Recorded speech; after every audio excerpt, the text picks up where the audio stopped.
ನಮಸ್ಕಾರ news at 12 PM ಗೆ ಸ್ವಾಗತ. ನಾನು ಪೃಥ್ವಿರಾಜ್ ಹಾರನಹಳ್ಳಿ. ಓಟಿಟಿಗೆ ಕೇಂದ್ರ ಸರ್ಕಾರದಿಂದ ಲಕ್ಷ್ಮಣ ರೇಖೆಯನ್ನ ಎಳೆಯುವಂತ ಸಾಧ್ಯತೆ ಇದೆ. ಓಟಿಟಿ ಸಾಮಾಜಿಕ ಜಾಲತಾಣಕ್ಕೆ ನಿಯಮ ಜಾರಿಯಾಗುವಂತ ಸಾಧ್ಯತೆ ಇದೆ ಅನ್ನೋದ್ರ ಬಗ್ಗೆ ನ್ಯೂಸ್ 18 ಕನ್ನಡಕ್ಕೆ ಉನ್ನತ ಮೂಲಗಳ ಮಾಹಿತಿ ಲಭ್ಯವಾಗ್ತಾ ಇರುವಂತದ್ದು. ಓಟಿಟಿ ಸಾಮಾಜಿಕ ಜಾಲತಾಣಕ್ಕೆ ನಿಯಮ ಜಾರಿ ಮಾಡುವಂತ ಸಾಧ್ಯತೆ ದಟ್ಟವಾಗಿದೆ. ಕೇಂದ್ರ ಸರ್ಕಾರ ಅದಕ್ಕೆ ನಿಯಂತ್ರಣವನ್ನ ಏರ್ಲಿಕ್ಕೆ ಮುಂದಾಗಿರುವಂಥದ್ದು.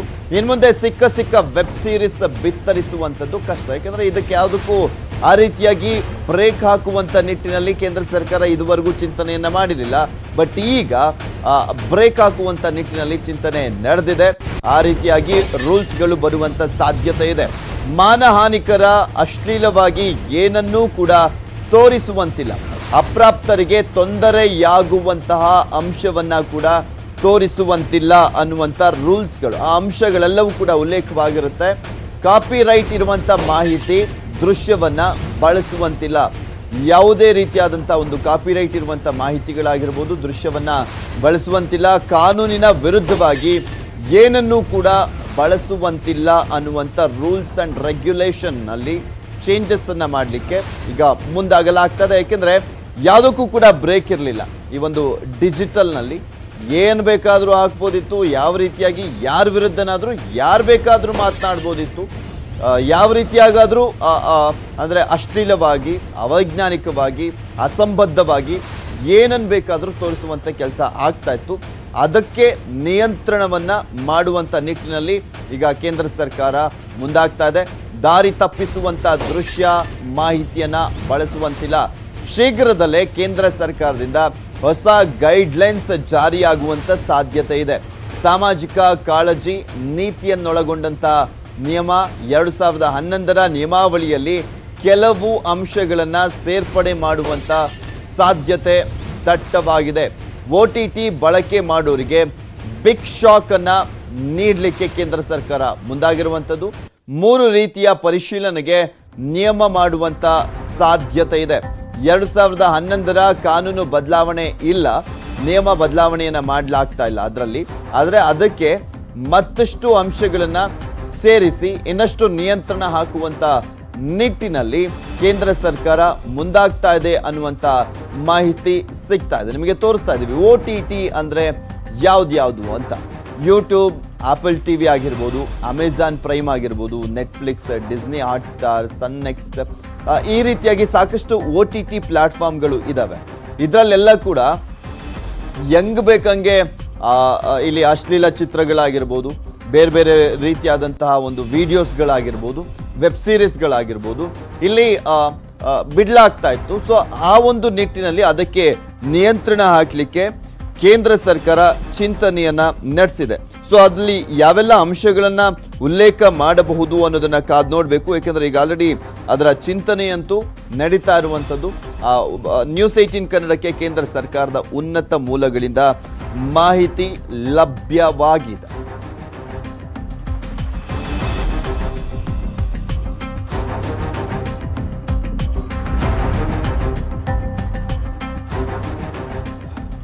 OTT ಅನ್ನುವಂಥದ್ದು ಈ ಕೊರೋನಾ ಟೈಮ್ನಲ್ಲಿ ದೊಡ್ಡ ಮಟ್ಟದಲ್ಲೇ ಮುನ್ನೆಲೆಗೆ ಬಂದಿದ್ದಂಥದ್ದು. ಯಾಕೆಂದರೆ ಕಂಪ್ಲೀಟ್ ಆಗಿ ಮಾಲ್ಗಳೆಲ್ಲ ಕ್ಲೋಸ್ ಆಗಿದ್ದಂಥ ಹಿನ್ನೆಲೆಯಲ್ಲಿ, ಸಿನಿಮಾ ಥಿಯೇಟರ್ಗಳು ಕ್ಲೋಸ್ ಆಗಿದ್ದಂಥ ಹಿನ್ನೆಲೆಯಲ್ಲಿ ಸೊ ಯಾವುದೇ ರೀತಿಯಾದಂಥ ಹೊಸತನ ಅನ್ನೋದು ಇರಲಿಲ್ಲ ಆವಾಗ. ಸೊ ಆ ಟೈಮ್ನಲ್ಲಿ OTT ಒಂದು ದೊಡ್ಡ ಪ್ಲಾಟ್ಫಾರ್ಮ್ ಸಿಕ್ತು. ಆ OTTಯನ್ನು ತುಂಬ ಚೆನ್ನಾಗಿ ಯೂಸ್ ಮಾಡಿಕೊಳ್ಳಾಯಿತು.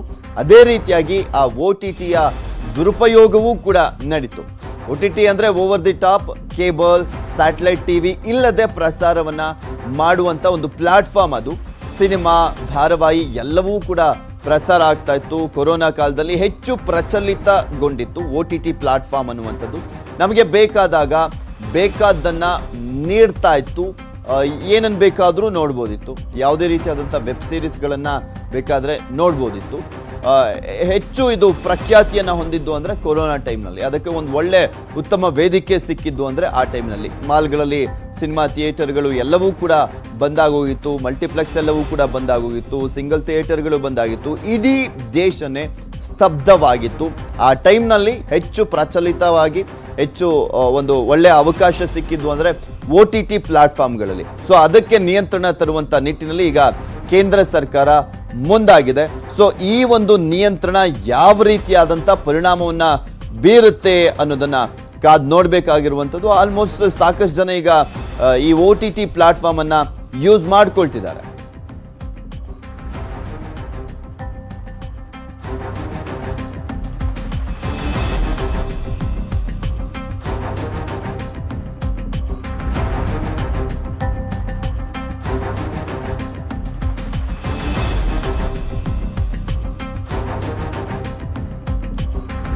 ಈಗ ಅದನ್ನ ಯಾವ್ಯಾವ ರೀತಿಯಾಗಿ ನಿಯಂತ್ರಣ ಮಾಡಲಾಗುತ್ತೆ ಅನ್ನುವಂಥದ್ದು ಈಗ ಪ್ರಶ್ನೆ ಇದೆ. ಅದೆಲ್ಲದಕ್ಕೂ ಕೂಡ ಸಾಕಷ್ಟು ಅಂಶಗಳನ್ನ ಸೇರಿಸ್ತಾ ಹೋಗ್ತಾರೆ. ಮುದ್ರಣ ಮಾಧ್ಯಮ ನಿಯಂತ್ರಣಕ್ಕೆ ಈಗ ಇರುವಂಥದ್ದು ಪ್ರೆಸ್ ಕೌನ್ಸಿಲ್ ಆಫ್ ಇಂಡಿಯಾ ಅನ್ನೋದಿದೆ. ಅಂದ್ರೆ ನಮ್ಮಲ್ಲಿ ಏನಾದರೂ ತಪ್ಪಾದಂತಹ ಸಂದರ್ಭದಲ್ಲಿ ನ್ಯೂಸ್ ಚಾನೆಲ್ಗಳ ನಿಯಂತ್ರಣಕ್ಕೆ ನ್ಯೂಸ್ ಬ್ರಾಡ್ಕಾಸ್ಟರ್ಸ್ಗಳು ಇರುವಂಥದ್ದು ಆ ಒಂದು ಅಸೋಸಿಯೇಷನ್ ಇದೆ. ಯಾವುದೇ ವಿಚಾರಕ್ಕೆ ಸಂಬಂಧಪಟ್ಟಂತೆ ಅವರೆಲ್ಲವನ್ನೂ ಕೂಡ ನಿಯಂತ್ರಣ ಮಾಡ್ತಿರ್ತಾರೆ. ಅಡ್ವರ್ಟೈಸಿಂಗ್ ವಿಚಾರ ಆಗಿರ್ಬೋದು, ಸಾಕಷ್ಟು ರೂಲ್ಸ್ಗಳು ಇದಾವೆ, ರೂಲ್ಸ್ ಅಂಡ್ ರೆಗ್ಯುಲೇಷನ್ಸ್ಗಳು ಇರುವಂಥದ್ದು. ಆದರೆ OTT platform, social media is welcome to do business in India. They have done exceedingly well. They have got good business. They have got good number of users. And they have also empowered ordinary Indians. इसकी हम तारीफ करते हैं. व्यापार करें, पैसे कमाएं और सोशल मीडिया पर ऑर्डिनरी इंडियंस को आप मजबूत करें. आपका स्वागत है. The government welcomes criticism and the right to dissent. Let me make it very clear. And social media has been used to ask questions too. But it is very important that the users of social media must be given the forum to raise their grievance and resolution against the use, against the abuse and misuse of social media. Let me repeat. It is very important that the social media users running into crores should also be given a proper forum for resolution of their grievances within a time-bound manner against the abuse and misuse of social media. ये हमारा एक बहुत बड़ा इसका focus है कि we are empowering the ordinary users of social media in this process. बाकी प्रकाश जी उस विषय को बताएंगे. हमारे सामने शिकायत आती थी कि एक महिला की मॉर्फ फोटो दिखाई जा रही है, मॉर्फ किया हुई.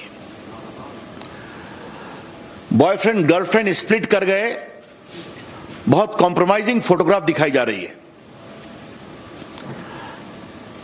ऐसे ऐसे प्रेजेंटेशन आ रहे हैं सोशल मीडिया में which cannot be called civilized from any point of view, impinging upon dignity, compromising the civilized norms of existence. ऐसी शिकायतें हमारे पास बहुत आई थी.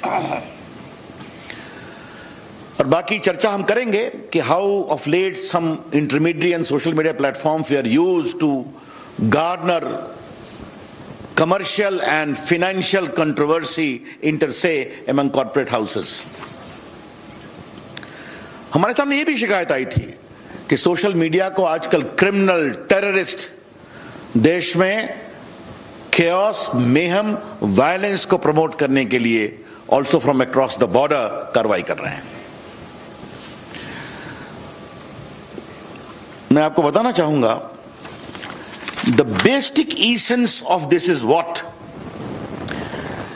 I would say it A soft touch oversight mechanism, where we are insisting upon the platforms to develop the mechanism and have a robust redressal of grievances. और अब जब प्रकाश जी अपनी बात कहेंगे तो वहां भी एक सॉफ्ट टच मैकेनिज्म है where the platforms, be the OTT or digital platforms, are being emphasized to have a proper mechanism.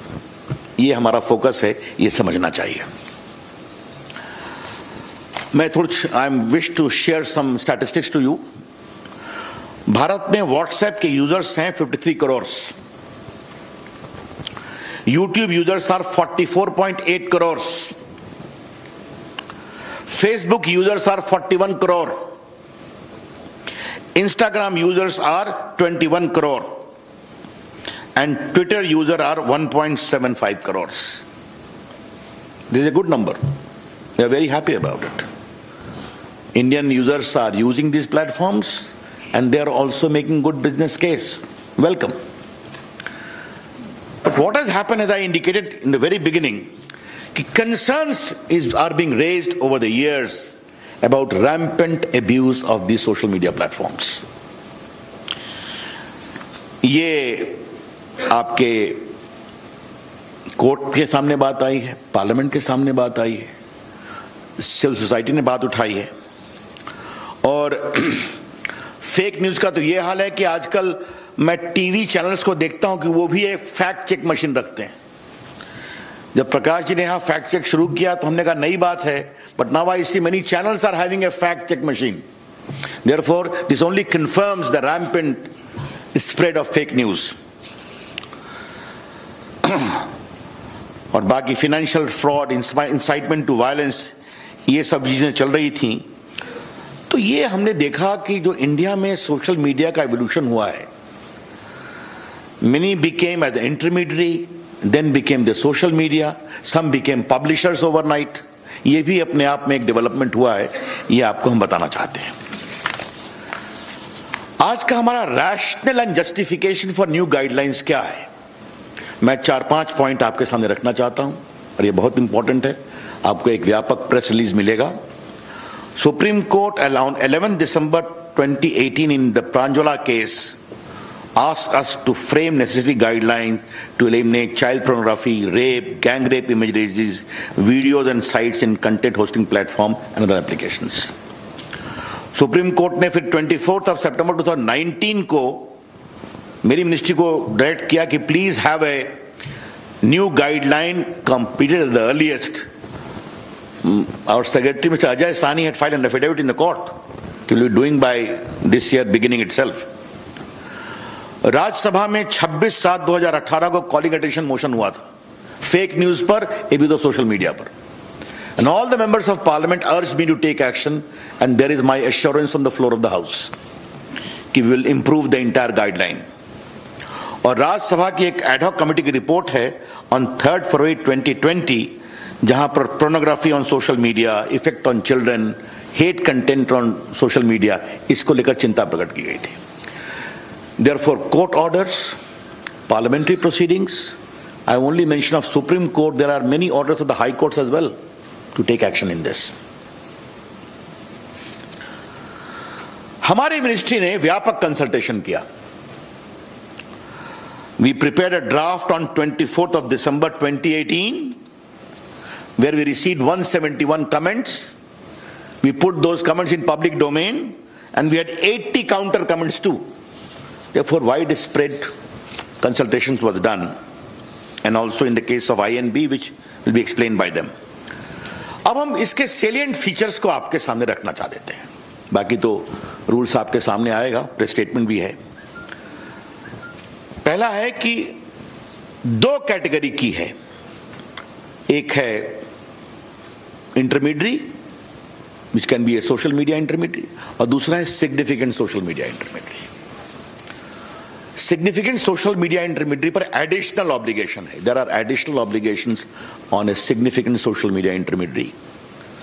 We shall notify the users number for a significant social media intermediary very soon. Who will be those? पहला है कि आपको एक grievance redressal mechanism रखना पड़ेगा, and इस grievance officer का नाम भी आपको रखना पड़ेगा.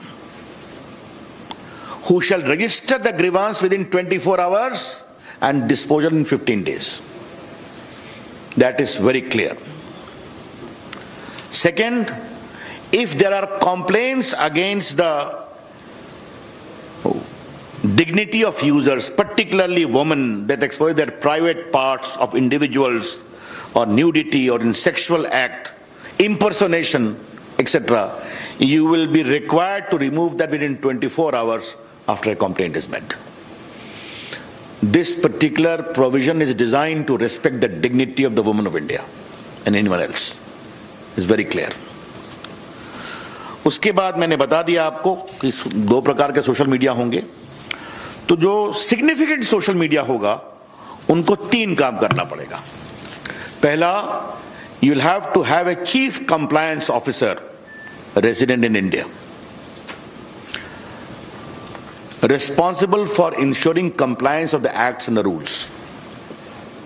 Second, a nodal contact person resident in India for having 24/7 coordination with the law enforcement agencies. तो पहला हो गया चीफ कंप्लायंस ऑफिसर, दूसरा हो गया नोडल कंटैक्ट पर्सन, तीसरा है appoint a resident grievance officer who shall perform the grievance redressal mechanism as I indicated. And next is, you must publish a monthly compliance report कि आपके पास कितने complaints आए, आपने उन पर क्या कार्रवाई किया और क्या रिड्रेसल किया. Therefore, just to concretize, we are empowering the ordinary users of social media and other intermediaries. You must have a robust grievance redressal mechanism, instituting the complaint within 24 hours, redressal within 15 days. You must have a chief compliance officer for significant social media. You must have a nodal contact person. You must have a resident grievance officer, all residing in India. And you must give a monthly compliance report. ये बहुत स्पष्ट है. उसके बाद एक सवाल आता है फर्स्ट ओरिजिनेटर का कि खुराफात हुई, but who was the creator, who was the first creator of the mischief? बार बार चीजें रीट्वीट पर ट्वीट होनी शुरू होती हैं, कई बार महम शुरू हो जाता है ऑन व्हाट्सएप, मॉब लिंचिंग में. तो फर्स्ट ओरिजिनेटर कौन है इसके बारे में बताना पड़ेगा. This first originator will not, we don't like to have the content, क्योंकि कंटेंट तो बाहर आ जाता है, कई लोग ट्वीट रिट्वीट करते हैं. हु बिगैन द मिसचीफ, ये आपको बताना पड़ेगा. ये मिसचीफ अगर भारत के बाहर से हुआ है तो भारत में उसको किसने शुरू किया ये बताना पड़ेगा. I repeat, the social media platforms upon being asked either by a court order or by the government authority will be required to disclose the first originator of the mischievous tweet or message as the case may be. And this should be only in relation to sovereignty and integrity of India, number one. Number two, security of the state, public order, relations with foreign states, or rape, sexually explicit material, etc., etc. तो आपको यह बताना पड़ेगा कि खुराफात पहले किसने शुरू की, उसको आपको जानकारी देनी पड़ेगी. यस. और ये सब उसी अपराध के बारे में होगा जहां 5 साल से अधिक की सजा है. I explain to you. बाकी उनका एक फिजिकल देश में एड्रेस होगा. इसमें हम एक और प्रावधान कर रहे हैं कि आपको एक वॉलंटरी वेरिफिकेशन ऑफ अकाउंट्स का इंतजाम करना पड़ेगा. Social media, not the government. The social media platform must have a provision for voluntary verification mechanism of the users. क्योंकि आप मोबाइल से करते हैं, बाकी से करते हैं, आपको बताना पड़ेगा. क्योंकि मीडिया की आजादी लोकतंत्र का आत्मा है.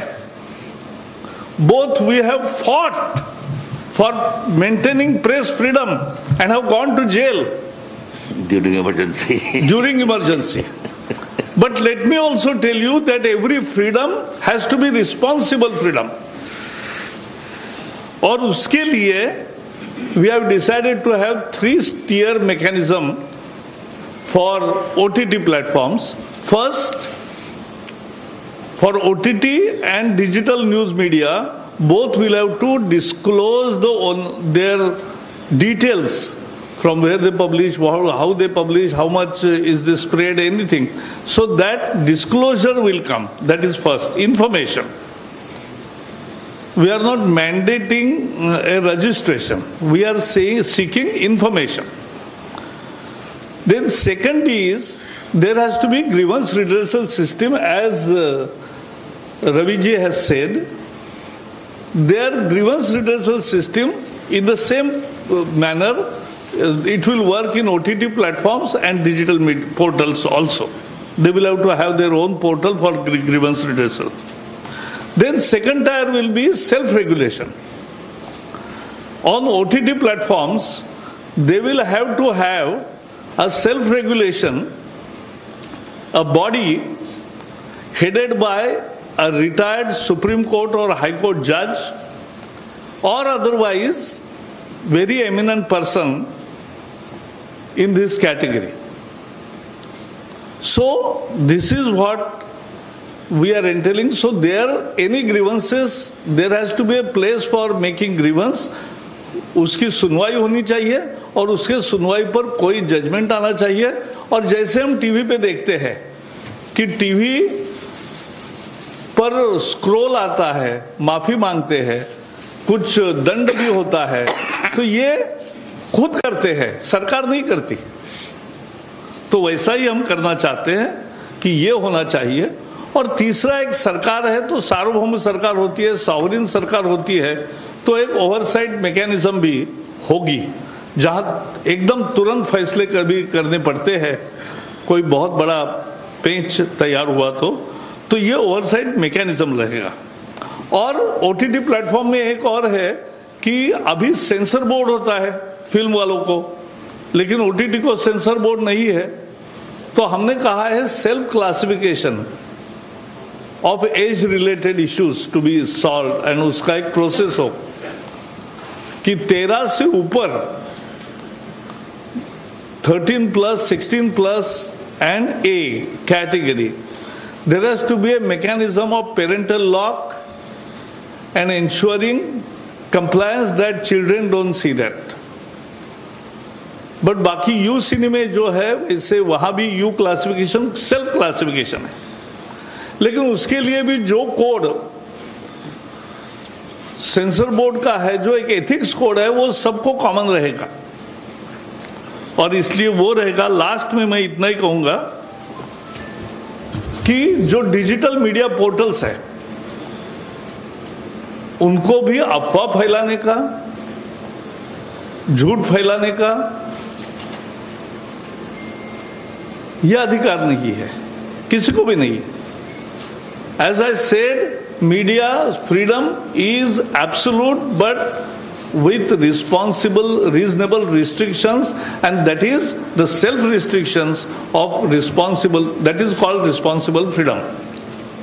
And उस freedom के दायरे में ये दोनों, और ये कानून एक ही है, IT का जो MIT का कानून है, उसी के अंदर जो बिजनेस रूल बदले मोदी जी ने, और ये जो कंटेंट वाला मुद्दा है खासकर मीडिया का और OTT और डिजिटल मीडिया, इसका INB एडमिनिस्टर करेगी.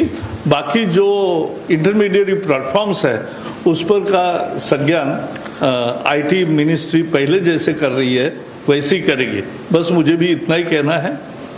धन्यवाद सर. एक minute, before we take your questions friends, सिर्फ दो बातें मुझे ऐड करनी है. जो प्रकाश जी ने कहा, सुप्रीम कोर्ट का फैसला है कि internet is not a fundamental right by itself, but the fundamental right of freedom of speech and expression under 19(1) can use internet to exercise that right. तो if it is a fundamental right under 19(1), it is subject to 19(2) of the Constitution, which is reasonable restrictions can be imposed in pursuit of safety, security, sovereignty of India, public order, etc., etc. एक बात मैं ये कहना चाहूंगा. और दूसरी बात हम कहेंगे, सभी सोशल मीडिया का स्वागत है, लेकिन बड़े आदर से कहूंगा, there should not be double standards. If an attack is there on Capitol Hill in Congress, then social media support the police action. But there is an aggressive attack on Lal Killa, the symbol of India's freedom, where our Prime Minister hoists the national flag. You have double standard. This is plainly unacceptable. धन्यवाद sir. Friends, जैसे आपको बताया कि detailed press release जो है PIB की तरफ से जारी होगी. However, we will take some questions. First I take 39. Prakash ji, Ravi ji ये सवाल इस चीज से जुड़ा हुआ है, आपके ही विषय से जुड़ा हुआ है। हाल ही में ऑस्ट्रेलिया में न्यूज मीडिया बार्गेन कोड लागू किया है और दुनिया के कई देशों में भी इस तरीके की प्रक्रिया शुरू हो रही है। तो क्या भारत में भी इस तरीके की चीज पर विचार हो रहा है कि जो सोशल मीडिया इंटरमीडियरीज हैं या जो प्लेटफॉर्म्स हैं वो कंटेंट क्रिएटर और कंटेंट एग्रीगेटर के बीच में एक बैलेंस बना रहे? ऐसा है, जो ऑस्ट्रेलिया का मुद्दा है वो इससे अलग है थोड़ा। वो मीडिया की न्यूज़ जो छापते हैं उनको कुछ पेमेंट मिले न मिले ये भी एक मुद्दा है। लेकिन मैं इतना ही कहूँगा कि दुनिया के सिंगापुर, ऑस्ट्रेलिया, यूरोपियन कमीशन या बाकी अन्य देशों में भी इस विषय में क्या क्या हो रहा है इसका हम जानकारी भी रखते हैं और उसकी राय जब प्रकट करना होगा तो करेंगे। 53। सर, मैं मुकेश कौशिक हूँ, दैनिक भास्कर से। मेरा सवाल रविशंकर जी से है। आप रविशंकर जी पर्सनली भी बहुत इस बात के वोटरी रहे हैं कि सोशल मीडिया पर जो अकाउंट खुलें वो फेक ना खुलें, नामी ना हो, और इसलिए उनकी कोई ऑर्गेनिक लिंक होनी चाहिए। हम इस दिशा में क्या कर रहे हैं कि वो अगर कोई अकाउंट खोले तो वो अपने मोबाइल नंबर उस पर डिस्क्लोज करे, एक OTP आए, उसके बाद ही कोई अकाउंट खुल पाए। इससे हम लोग एक वेरिफिकेशन हो जाएगा उसका। देखिए, जैसा मैंने आरंभ में बताया था, इस नए गाइडलाइन का पर्पस क्या है?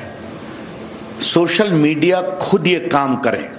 ಕೇಂದ್ರ ಸರ್ಕಾರ ಹೊಸದಾದಂತಹ ಒಂದು ನಿಯಮಗಳನ್ನ ಈಗ ಮತ್ತಷ್ಟು ಜಾರಿ ಮಾಡಲಿಕ್ಕೆ ಮುಂದಾಗ್ತಾ ಇದೆ. ಯಾಕೆಂದ್ರೆ ಸಾಮಾಜಿಕ ಜಾಲತಾಣದಲ್ಲಾಗಿರ್ಬೋದು, OTT ಪ್ಲಾಟ್ಫಾರ್ಮ್ ಅಲ್ಲಿ ಆದ್ರೂ ಆಗಿರ್ಬೋದು, ಅಸಂಬದ್ಧವಾಗಿ ಯಾರ ಬಗ್ಗೆನಾದ್ರೂ ಏನ್ ಬೇಕಾದ್ರೂ ಬರಿಬಹುದು, ಏನ್ ಬೇಕಾದ್ರೂ ಮಾತಾಡ್ಬೋದು, ಅಬ್ಯೂಸ್ ಮಾಡ್ಬೋದು ಅನ್ನುವಂತಹ ಒಂದು ಮನಸ್ಥಿತಿ ಇತ್ತು. ಅದಕ್ಕೆ ಬ್ರೇಕ್ ಹಾಕ್ಲಿಕ್ಕೆ ಮುಂದಾಗ್ತಾ ಇದೆ. ಅಶ್ಲೀಲವಾಗಿ ಏನ್ ಬೇಕಾದ್ರೂ ವೆಬ್ ಸೀರೀಸ್ ನಲ್ಲಿ ನಾವು ಪ್ರಸಾರ ಮಾಡಬಹುದು ಅನ್ನುವಂತ ಕೆಲವರು ಅಂದ್ರೆ ನಿಲುವೆಲ್ಲ ಇತ್ತಲ್ಲ, ಅದೆಲ್ಲದಕ್ಕೂ ಕೂಡ ಇನ್ನ ಬ್ರೇಕ್ ಬೀಳ್ತಾ ಇದೆ. ಹೇಗ್ ಬೇಕು ಹಾಗೆ ಒಬ್ಬರ ಬಗ್ಗೆ ಮಾತಾಡೋದಕ್ಕಾಗೋದಿಲ್ಲ. ಇನ್ನ ಟೆರರಿಸಂ ಆಕ್ಟಿವಿಟೀಸ್ಗೂ ಕೂಡ ಬ್ರೇಕ್ ಹಾಕುವಂತ ನಿಟ್ಟಿನಲ್ಲಿ ಈಗ ಕೇಂದ್ರ ಸರ್ಕಾರ ಅದಕ್ಕೊಂದು ಪ್ಲಾಟ್ಫಾರ್ಮ್ ಅನ್ನ ಮಾಡ್ತಾ ಇರುವಂತದ್ದು, ಅದಕ್ಕೆ ನಿಯಂತ್ರಣ ಮಾಡುವಂತ ನಿಟ್ಟಿನಲ್ಲಿ ಮುಂದಾಗ್ತಾ ಇದೆ. ಇದೆಲ್ಲದ್ರ ಬಗ್ಗೆನೂ ಕೂಡ ಕಂಪ್ಲೀಟ್ ಆದಂತ ಡೀಟೇಲ್ಸ್ ಅನ್ನ ನೀಡ್ತಾರೆ ನಮ್ಮ ದೆಹಲಿಯ ಪ್ರತಿನಿಧಿ ಧರಣೀಶ್ ಬೂಕನಕೆರೆ ನೇರ ಸಂಪರ್ಕದಲ್ಲಿ ಜಾಯಿನ್ ಆಗ್ತಾ ಇದ್ದಾರೆ. ಎಸ್ ಧರಣೀಶ್, ನೋಡ್ತಾ ಇದ್ವಿ ಕೇಂದ್ರ ಸರ್ಕಾರ ಯಾವ ರೀತಿಯಾಗಿ ನಿಯಂತ್ರಣ ಏರ್ಲಿಕ್ಕೆ ಮುಂದಾಗ್ತಾ ಇದೆ ಅಂತ. ಇಲ್ಲಿ ಪ್ರಮುಖವಾಗಿ ಸಾಮಾಜಿಕ ಜಾಲತಾಣ ಮತ್ತೆ OTT ಪ್ಲಾಟ್ಫಾರ್ಮ್ ಅಲ್ಲಿ ರಿಲೀಸ್ ಆಗುವಂತದ್ದಕ್ಕೆ ಯಾವುದೇ ರೀತಿಯಲ್ಲೂ ಕೂಡ ನಿಯಂತ್ರಣ ಅನ್ನುವಂಥದ್ದು ಇರಲಿಲ್ಲ.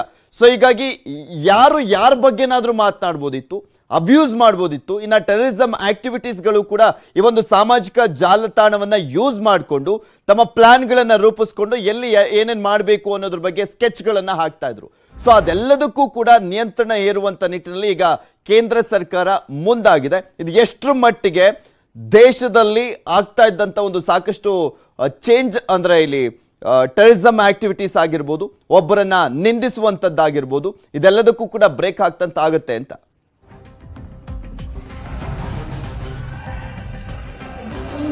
ಪೃಥ್ವಿರಾಜ್, ಇಲ್ಲಿವರೆಗೆ ಎಲ್ಲ ಮಾಧ್ಯಮಗಳಿಗೂ, ಅದು ಸಿನಿಮಾ ಇರ್ಬೋದು, ಮುದ್ರಣ ಮಾಧ್ಯಮ ಇರ್ಬೋದು ಅಥವಾ ಎಲೆಕ್ಟ್ರಾನಿಕ್ ಮಾಧ್ಯಮ ಇರ್ಬೋದು, ಈ ರೀತಿಯ ಯಾವುದೇ ಮಾಧ್ಯಮಗಳಿಗೆ ಅದರದೇ ಆದಂತಹ ನಿಯಮಗಳು ಇದ್ದು ಮತ್ತು ಆಯಾ ಮಾಧ್ಯಮಗಳಿಗೆ ಸಂಬಂಧಪಟ್ಟಂತಹ, ಫಾರ್ ಎಕ್ಸಾಂಪಲ್ ಈಗ ಮುದ್ರಣ ಮಾಧ್ಯಮಕ್ಕೆ ಸಂಬಂಧಪಟ್ಟಂತೆ ಪ್ರೆಸ್ ಕೌನ್ಸಿಲ್ ಆಫ್ ಇಂಡಿಯಾ ಇತ್ತು. ಈ ರೀತಿಯಾಗಿ ಸ್ವಯಂ ನಿಯಂತ್ರಣವನ್ನ ಮಾಡಿಕೊಳ್ಳಲಿಕ್ಕೆ, ಜೊತೆಗೆ ಸರ್ಕಾರವೂ ಕೂಡ ನಿಯಂತ್ರಣವನ್ನು ರೂಪಿಸಲಿಕ್ಕೆ ಎಲ್ಲ ವ್ಯವಸ್ಥೆಗಳು ಇದ್ವು. ಆದರೆ ಎರಡು ಮುಖ್ಯವಾದಂತಹ, ಅಂದ್ರೆ ಇವತ್ತಿಗೆ ಯಾವ ಮಾಧ್ಯಮಗಳನ್ನ ನಾವು ಮುಖ್ಯವಾಹಿನಿ ಮಾಧ್ಯಮಗಳು ಅಂತ ಕರಿತೀವೋ ಅವುಗಳನ್ನು ಮೀರಿ ಜನರಿಗೆ ಹೆಚ್ಚು ರೀಚ್ ಆಗ್ತಿರುವಂತಹ ಸಾಮಾಜಿಕ ಜಾಲತಾಣಗಳು ಮತ್ತು ಈ OTT ವ್ಯವಸ್ಥೆಗಳು, ಇವೆರಡೂ ಕೂಡ ಬಹಳ, ಅದರಲ್ಲೂ ಈ ಕೊರೋನಾ ಸಂದರ್ಭದಲ್ಲಂತೂ ಇವು ಬಹಳ ವ್ಯಾಪಕವಾಗಿ ಜನರನ್ನ ತಲುಪಿದ್ವು. ಅದೇ ಸಂದರ್ಭದಲ್ಲಿ ಅಷ್ಟೇ ಪ್ರಮಾಣದಲ್ಲಿ ದುರ್ಬಳಕೆ ಕೂಡ ಆಗ್ತಾ ಇತ್ತು. ಅದು OTT ವಿಷಯದಲ್ಲೂ ದುರ್ಬಳಕೆ ಆಗ್ತಿತ್ತು, ಸಾಮಾಜಿಕ ಜಾಲತಾಣದಲ್ಲೂ ದುರ್ಬಳಕೆ ಆಗ್ತಿತ್ತು. ದುರ್ಬಳಕೆನಲ್ಲೂ ಎರಡು ರೀತಿ ಇದ್ವು. ಒಂದು ಚಿತ್ರಗಳ ಪ್ರಸಾರ ಮಾಡುವ ದೃಷ್ಟಿಯಲ್ಲಿ ಅದು ಅಶ್ಲೀಲ ಚಿತ್ರ ಮತ್ತು ಮನಸ್ಸನ್ನ ಕದಡುವಂತಹ ಚಿತ್ರ, ಕೇವಲ ಅಶ್ಲೀಲ ಚಿತ್ರ ಅಂತ ಅಷ್ಟೇ ಅಲ್ಲ, ಮನಸ್ಸನ್ನ ಕದಡುವ, ಪ್ರಚೋದಿಸುವ ಈ ರೀತಿಯ ಚಿತ್ರಗಳನ್ನ ಪ್ರಸಾರ ಮಾಡಲಾಗ್ತಾ ಇತ್ತು. ಮತ್ತೊಂದು ಕಡೆ ಪ್ರಪಗಂಡಗಳನ್ನು ಸೃಷ್ಟಿಸುವಂತ ಕೆಲಸಗಳು ಕೂಡ ಆಗ್ತಾ ಇದ್ವು. ಸೊ ಈ ಎಲ್ಲದಕ್ಕೂ ತಡೆ ಒಡ್ಡಬೇಕು ಅನ್ನುವ ನಿಟ್ಟಿನಲ್ಲಿ ಈಗ ಕೇಂದ್ರ ಸರ್ಕಾರ ಹೊಸ ಮಾರ್ಗಸೂಚಿಯನ್ನ ಇವತ್ತು ಬಿಡುಗಡೆ ಮಾಡಿದೆ. ಈಗಷ್ಟೇ ಕೇಂದ್ರದ ಇಬ್ಬರು ಸಚಿವದ್ವಯರು ಈ ಮಾಹಿತಿಯನ್ನ ಸಂಪೂರ್ಣವಾಗಿ ನೀಡಿದ್ರು. ಏನಂತಂದ್ರೆ ಸಾಮಾಜಿಕ ಜಾಲತಾಣಗಳಿಗೆ ಹೇಗೆ ನಿಯಂತ್ರಣವನ್ನು ಹೇರ್ತಿದೀವಿ ಮತ್ತು OTT ವ್ಯವಸ್ಥೆಗೆ ಸಂಬಂಧಪಟ್ಟಂತೆ ಯಾವ ರೀತಿಯಲ್ಲಿ ನಿಯಂತ್ರಣವನ್ನ ಮಾಡ್ತಿದೀವಿ ಅಂದ್ರೆ ಒಂದು ಮಾನಿಟರಿಂಗ್ ಮಾಡುತ್ತೆ ಕೇಂದ್ರ ಸರ್ಕಾರ ಅನ್ನುವಂತ ಮಾಹಿತಿಗಳನ್ನ ಹೇಳಿದರು. ಕೇಂದ್ರ ಸರ್ಕಾರದ IT ಇಲಾಖೆ, ಕಾನೂನು ಇಲಾಖೆ ಮತ್ತು ಮಾಹಿತಿ ಮತ್ತು ತಂತ್ರಜ್ಞಾನ ಇಲಾಖೆ ಇವೆಲ್ಲವೂ ಸೇರಿ ಈ ಚರ್ಚೆಯನ್ನ ಮಾಡಿ ಈ ಹೊಸ ನಿಯಮಗಳನ್ನ ರೂಪಿಸಿದ್ದಾರೆ. ನಿಯಮಗಳನ್ನು ರೂಪಿಸಿರುವಂತದ್ರಲ್ಲಿ ಏನಂತಂದ್ರೆ ಮುಖ್ಯವಾಗಿ ಅದು ಏನೋ ಪ್ರಚೋದನೆಯನ್ನ ಸೃಷ್ಟಿಸುವಂತಹ ಅಥವಾ ಪ್ರಪಗಂಡಗಳನ್ನ ಸೃಷ್ಟಿಸುವಂತಹ ಅಶ್ಲೀಲ ಚಿತ್ರಗಳನ್ನ ಅಥವಾ ಏನೋ ಡಿಸ್ಟರ್ಬಿಂಗ್ ವಿಡಿಯೋಸ್ಗಳನ್ನ ಪ್ರಸಾರ ಮಾಡುವಂತಹ ಮತ್ತು ಏನೋ ಈ ರೀತಿಯಾಗಿ ಬೇರೆಯವರನ್ನ ಗುರಿಯಾಗಿರಿಸಿಕೊಂಡು ಏನೋ ಒಂದು ಉದ್ದೇಶ ಇಟ್ಕೊಂಡು ಮಾಡುವಂತಹ ಅದು ಕೃತ್ಯ ಇರಬಹುದು, ದೃಶ್ಯ ಇರಬಹುದು, ಇವೆಲ್ಲವುಗಳಿಗೂ ಕೂಡ ನಿಯಂತ್ರಣ ಏರಬೇಕು ಎನ್ನುವ ಹಿನ್ನೆಲೆಯಲ್ಲಿ ಅದಕ್ಕೆ ಆದಂತಹ ಒಂದು ಅಂದ್ರೆ ಇದೆಲ್ಲದಕ್ಕೂ ಕೂಡ ನೋಡ್ತಾ ಇದ್ವಿ ಅವ್ರು ಯಾವ್ಯಾವ ರೀತಿಯಾಗಿ ನಿಯಂತ್ರಣ ಮಾಡಬೇಕು ಅನ್ನೋದನ್ನ ಹೇಳ್ತಾ ಇದ್ರು. ಒಂದ್ ಕಡೆ ಪ್ರಕಾಶ್ ಜಾವಡೇಕರ್ ಹಾಗೆ ರವಿಶಂಕರ್ ಪ್ರಸಾದ್ ಅವರು. ಇಲ್ಲಿ ಮೇನ್ ಆಗಿ ಇದಕ್ಕೆ ಇಷ್ಟು ಬೇಗ ತ್ವರಿತಗತಿಯಲ್ಲಿ ಕೇಂದ್ರ ಸರ್ಕಾರ ಕ್ರಮ ಕೈಗೊಳ್ಳಲಿಕ್ಕೆ ಮುಂದಾಗಿದ್ದಕ್ಕೆ ಕಾರಣ ಅಂದ್ರೆ ಮೊನ್ನೆ ಸಂಸತ್ನಲ್ಲಿ ರವಿಶಂಕರ್ ಪ್ರಸಾದ್ ಅವರು ಹೇಳ್ತಾ ಇದ್ರು ಸುಮಾರು ಒಂದು 500 ಒಂದು ಅಕೌಂಟ್ಗಳನ್ನ ಬ್ಲಾಕ್ ಮಾಡಿ ಇವರು ಬೇರೆ ಬೇರೆ ರೀತಿಯಾದಂತ ಸುದ್ದಿಯನ್ನ ಹರಡುವಂತ ಕೆಲಸವನ್ನ ಮಾಡ್ತಾ ಇದ್ದಾರೆ ಅಂತ ಕೇಳ್ಕೊಂಡಿದ್ರು ಕೂಡ ಆ ಕಂಪನಿ ಅದನ್ನ ರಿಜೆಕ್ಟ್ ಮಾಡಿತ್ತು. ಅವತ್ತೇ ಹೇಳಿದ್ರು ರವಿಶಂಕರ್ ಪ್ರಸಾದ್ ಅವರು ಅಂತ ಕಾಣಿಸುತ್ತೆ. ನಮ್ಮ ದೇಶದಲ್ಲಿ ಏನೇನ್ ಆಗಬೇಕು ಅದಕ್ಕೆ ಕಂಟ್ರೋಲ್ ಮಾಡುವಂತ ನಿಟ್ಟಿನಲ್ಲಿ ನಾವೇ ಕ್ರಮವನ್ನ ಕೈಗೊಳ್ತೀವಿ ಅಂತ ಹೇಳಿದ್ರು. ಅದರ ಭಾಗವಾಗಿ ಇವತ್ತಾಯ್ತು ಅಂತ ಹೇಳ್ಬೋದಾ?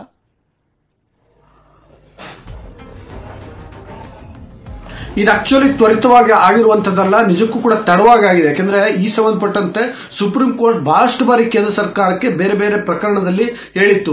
ಸೋಷಿಯಲ್ ಮೀಡಿಯಾಗೂ ಕೂಡ ಒಂದು ನಿಯಮಗಳಿರಬೇಕು, ಇದೇ ರೀತಿ ಪ್ರಸಾರ ಆಗಬೇಕು, ಇದೇ ರೀತಿ ಅದು ಕಾರ್ಯನಿರ್ವಹಿಸಬೇಕು ಅನ್ನೋ ನಿಟ್ಟಿನಲ್ಲಿ ನೀವೊಂದು ನಿಯಮಗಳನ್ನ ರೂಪಿಸಿ ಅಂತ ಹೇಳಿ ಬಹಳಷ್ಟು ಪ್ರಕರಣಗಳಲ್ಲಿ ಸುಪ್ರೀಂ ಕೋರ್ಟ್ ಹೇಳಿತ್ತು. ಬೇರೆ ಬೇರೆ ನ್ಯಾಯಾಲಯಗಳು ಬೇರೆ ಬೇರೆ ಪ್ರಕರಣಕ್ಕೆ ಸಂಬಂಧಪಟ್ಟಂತೆ ಅಭಿಪ್ರಾಯವನ್ನು ವ್ಯಕ್ತಪಡಿಸಿದ್ವು.